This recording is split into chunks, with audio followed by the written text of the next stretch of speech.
Scorpio Risings was good. It's your boy Dave B. You watching Beyond Astrology, where we break down all things related to astrology, spirituality, as well as psychology. And hey, welcome. This is y'all January horoscope breakdown, looking at the whole month. And this is based upon y'all rising signs. However, I got love for my sun, moon, and ascendant of Scorpios.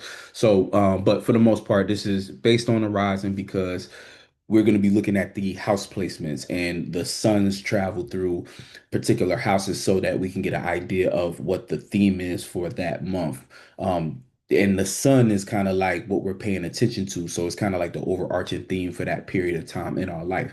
So, and shout out to y'all too, because I'm a fellow Scorpio rising as well. So, this is gonna be insightful for me as well, but really we have all signs within us and all that good stuff. So there's a piece of all signs in everybody. But anyway, let's dive right in. So y'all have the concentrated energy, or well, Capricorn is in y'all third house. So it's gonna be going from the third to the fourth house, right? The concentrate, like I say concentrated because it's a stellium there. It's a stellium all through that third house. So a lot of things have been shifting and moving when it came to, when it comes to your surroundings. You should be moving and shaking in your surroundings to some degree, right? That's where the focus is. That's where the main theme is.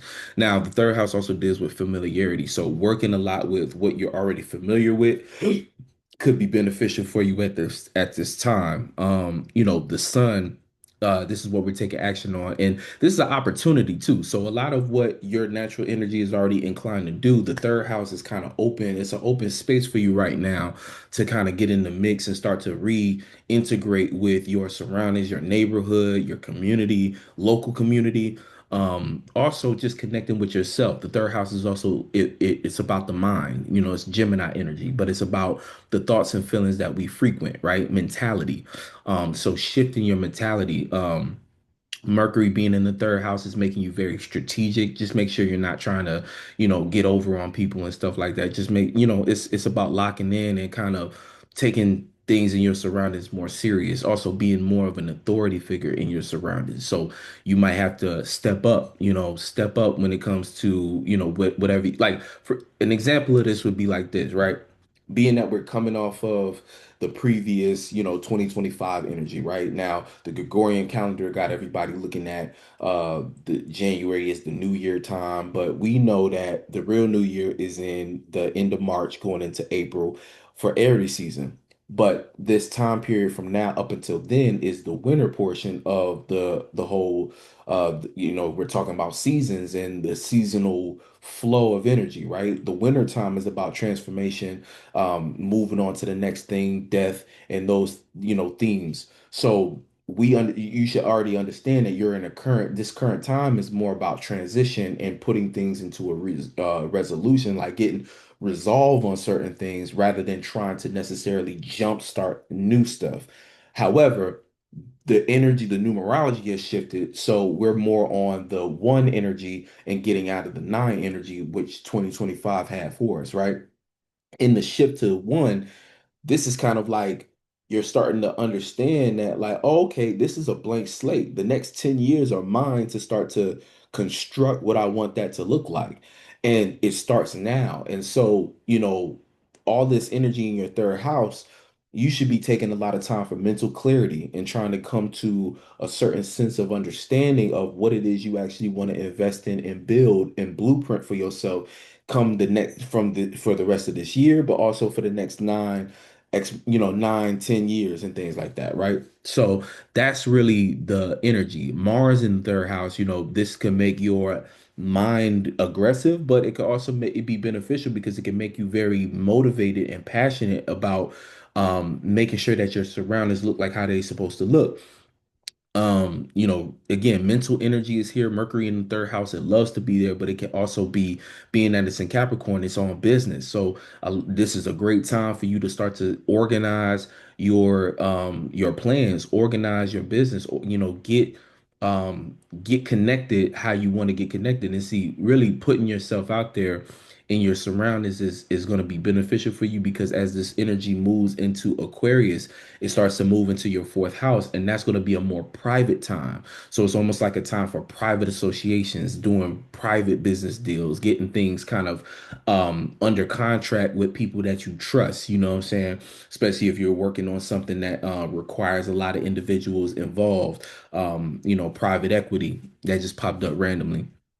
And then you still got Jupiter chilling in your ninth house actually. So with Jupiter in the ninth house, you already been deeply invested in expanding and learning new things. Hopefully you've been learning a lot more about this could have been a great time for, or still is a great time for emotional intelligence, learning more about how you operate. 2025 could have been more of a, well, it was, well, 2025 could have been very introspective for you. You know what I'm saying? It was a lot of energy, especially that, we had grand water trines with Jupiter, and then we had Saturn and Pisces. Saturn is still in Pisces, and there's still somewhat of a water trine going on between Saturn and Neptune. So a lot of learning the reality of maybe how you feel, but also learning the reality of how it feels to be you in the world could be kind of what's going on. And then Uranus kind of late degrees of your seventh house, maybe a little bit of your eighth house. That is transforming how you relate in general. So last year could have been very emotionally turbulent, a lot of just trying to dig deeper and deeper into who you really are. And now at the top of 2026, that is the theme of 2026 is alignment, alignment with your true self. And again, Scorpios is all about digging deep to get to the truth, to get to the root of things. Now, Neptune is going to be moving into your sixth house. So a lot of what you're doing now is kind of the inner workings to make sure that Neptune doesn't get delusional when it comes to your routine. If you invest into the right things now, when Neptune gets into the six houses, could give you creative ideas on how to organize your life. You could put creativity on schedules, on some type of, and creativity. Neptune deals with creativity, but also your sense of spirituality and self-belief. So your spiritual practices could also be put into a more organized, systematic flow to keep consistent. But just as that could be a possibility, the possibility for you to have delusional or be delusional about your schedule, kind of start to drift. So right now, let's say you didn't take time to get involved into your surroundings. You didn't try to put yourself out there and be the authority when it comes to what's on your mind, your mentality, and the things in your surroundings that you can have, that you can kind of get a grip on. You might start to experience situations and things that, like later on down the line, it could get to a point where, um, almost like it can get to a point where,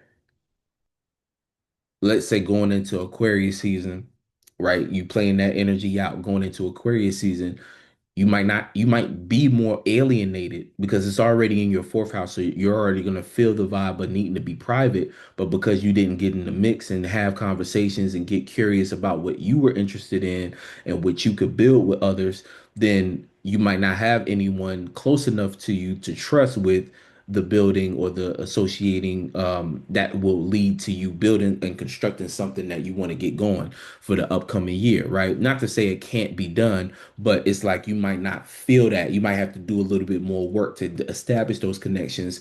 And that in turn can create kind of a, create difficulties. It's not all bad though, because there's still ways for you to use Neptune in the sixth house in Aries for your benefit, of course. But this is just giving you an idea of how things could kind of like how the issues of today could become the hardship of tomorrow. You know what I'm saying? The things that you could still have the opportunity to fix now could be greater hardships tomorrow, or just add complexity or, complications where they didn't need to be. Um, because that's going to be the hardest thing for you is more so who you're connecting with that can help you get your creativity out. Um, and hopefully yeah, you're doing your due diligence to just be, again, third house energy is about curiosity, it's about communication. So, those are the things that'll benefit you in the long run, if you act on them now, because wherever, transits, that's how we have to understand transits. these are times right now where you want to jump into what you want to use the energy to your advantage so that later on you got something to work with. Everything is in progression. Now, Neptune, Mars, all of these energies, and Neptune is Venus, Neptune. I keep saying Neptune.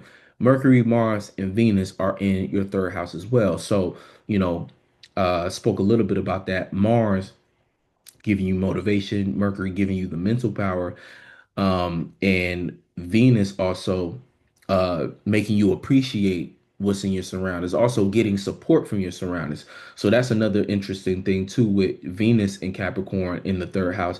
You have the potential to get support when it comes to your local space. Now, everybody is rushing to be on the internet right now. You might not find the love on the internet. The love might come from people in your actual life that you can reach out and touch, people at your local venues doing the things that you are interested in. So it's important to kind of get out of that shell if you had a problem with that. Um, to see what's going on in your surroundings so that that you might make some powerful connections that could lead to you being able to sufficiently build out your dreams how you want to live them, or how you want to build them in the upcoming months. Now, all this energy going into your fourth house, this is going to, again, emotional connection going to be priority. Trust is going to be priority. And you just want to make sure you're around the right individuals to make that make sense. Later on in the year, Saturn is also going to be in Aries as well. So that's just going to add to discipline needing to be a part of your ministry. You're gonna have to add some level of discipline. There might be road blockages when it comes to your day-to-day routines, but this right here, this energy right here is supposed to set you up to where when you do get to a roadblock, say when Saturn is in the sixth house and you're still working with whatever it is that you're trying to build out for your life, you'll have the right relationships and connections that might be able to help you when you get restricted when it comes to your day-to-day routine, or what have you. um that's kind of the bulk of the energy. Yeah. So, Scorpio rises, this is a time for, you know, less reflection, more about getting out there and speaking up, speaking your mind. Oh, the new moon. The new moon is going to take place in the third house for you going into the fourth. And so, that's going to be a energy of, new moon always brings new perspective. So a new perspective on your surroundings or your position in your surroundings, but maybe even a um, new communication style about the things that you are invested in, or a new way to think, or a new mentality, or the space for you to build a new mentality that will help you make more powerful connections on a personal, private, emotional connection level. Um, Also new comfort zone. So this could be again going into Aquarius, and that creates a square. That's going to be you learning to be more comfortable associating yourself, being more comfortable networking and things of that nature. So, just keep in mind that's what's gonna need to happen. Also, the sun, as it goes into Aquarius, is going to pass over Pluto. Now, you being a Scorpio rising, you got familiarity with Pluto, but that's going to be an energy of you also going through some form of further death, further transformation, and acceptance into the new way of how you're going to have to be in order to get your dreams off the ground. And if you're already in a space where you've manifested your dreams in order to maintain that and to get to the, continue on, because life is ever progressing. So to continue progressing, you still gonna have to go through some form of a transformation. And it's gonna kind of come from an emotional level in the mind, some kind of transformation in order for you to get better aligned when it comes to your mind and your heart. So yeah, hope that was helpful. I am open for one-on-one readings. If you're looking to get one or a consultation, just email me at davebeyond95@gmail.com with astrology help in the subject line, and I'll get right back to you. Other than that, drop me a like, drop a comment, subscribe if you haven't, and share this with somebody else who's into astrology or is a Scorpio rising, moon or ascendant. I mean, moon or sun. Uh, yeah. Hope this was helpful. Much love, and I'll catch y'all on the next one.